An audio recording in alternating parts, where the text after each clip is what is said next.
Hello viewers, আসসালামু আলাইকুম। আজকে আমরা শাহপুর মধ্যপাড়া যুব ঐক্য ফাউন্ডেশনের উদ্যোগে আমরা সবাই একত্রিত হয়ে আজকে একটা মানবতার কাজে আমাদের হাত বাড়িয়ে দিলাম।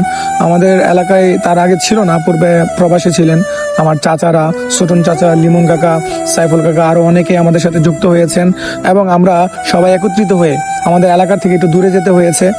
আমরা বাইক গিয়ে তাদের হাতে এই অনুদানটা পৌঁছে দিয়েছি। এটা আমাদের মহল্লার, কিন্তু আসলে আমরা এখানে নাম উল্লেখ করতে যাচ্ছি না আমরা কাদেরকে এই অনুদানটা দিয়েছি। আমরা 10,000 টাকা তাদের হাতে অনুদানটা তুলে দিতে পেরেছি। আলহামদুলিল্লাহ, আমাদের শাহপুর মধ্যপাড়া যুব ঐক্য ফাউন্ডেশন উদ্যোগে আমরা মানবতার কাজে এইভাবে এগিয়ে যাচ্ছি।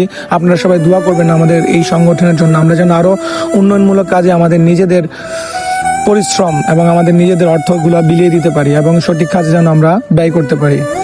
আর মহান আল্লাহ পাক আমাদের এই সংগঠনের দান খয়রাতগুলো কবুল করে নেন। আমরা আসলে এটা প্রচার করতে পারছি, আপনাদেরকে অবগত করলাম। আপনারাও আপনাদের এলাকাতে এরকম উন্নয়নমূলক কাজে এগিয়ে আসেন এবং আমাদের শাহপুর মধ্যপাড়া সংগঠনের মতো আপনারাও সংগঠন গড়ে তোলেন। আর আমরা আমাদের এলাকায় যেহেতু, সেই জন্য আমরা নামটা উল্লেখ করতে যাচ্ছি না। আসসালামু আলাইকুম ভিউয়ার্স।